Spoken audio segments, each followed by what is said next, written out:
যথেষ্ট ন করি প্রেমিক প্রপর করে শীঘ্র বিদায় কর যদি ভাইଙ୍କ হাতে পড়িଯିବ না মহাভারত হব শুন বাଟ ବସ ନାହିଁ ମୁଁ ଆସିଛି ଜମା ବି ଲେଟ୍ କରିବିନି ଶୀଘ୍ର ଲେଟ୍ କରୁ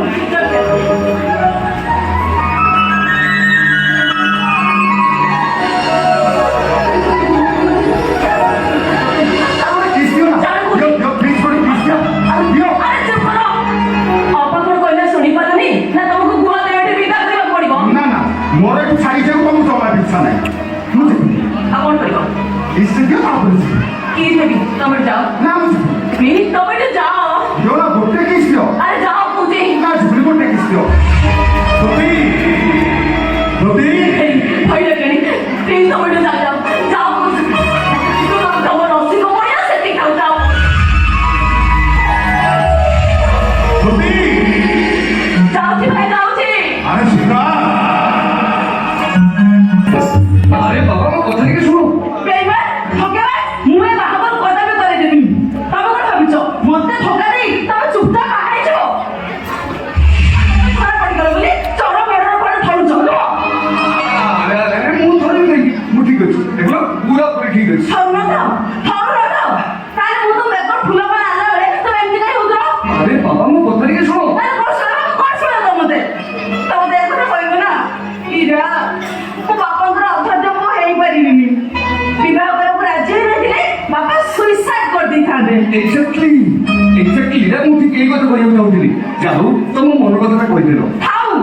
ମୁଁ ମରିଯିବି ପଛେ ମୋ ସାଙ୍ଗ ସହିତ ତମର ବାହାଘର କଥା ବି କରେଇଦେବିନି ଆଉ ସମସ୍ତଙ୍କୁ ଚିତ୍କାର କରି କହିବି ଏ ଜିତ ଗୋଟେ ପ୍ରତାରକ ମୋ ସହିତ ଭଲ ଭାବରେ ନାଟକ କରି ମତେ ଠକି ଦେଇଛି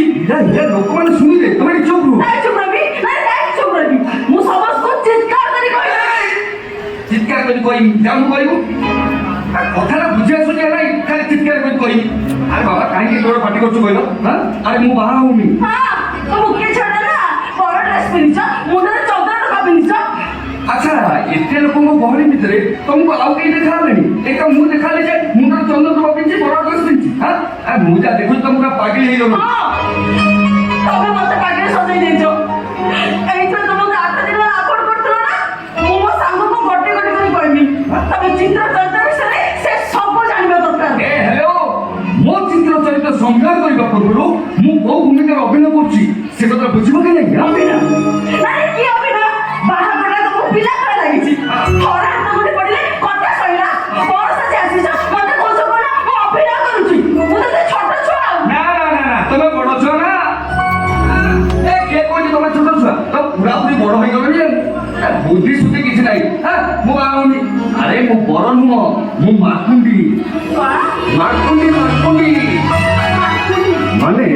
ଇନ୍ଦ୍ରଙ୍କର ବଚନ କ୍ଷେତ୍ରରୁ ବରର ମାର୍ଗଦର୍ଶନ ବର୍ଣ୍ଣନ କରିବା ପାଇଁ ଋଷି ଦଧିଚିଙ୍କ ନିର୍ଦ୍ଦେଶରେ ବର ସହ ମାର୍କୁଣ୍ଡି ଆସେ ମାନେ ମୁଁ କହିଲି ବର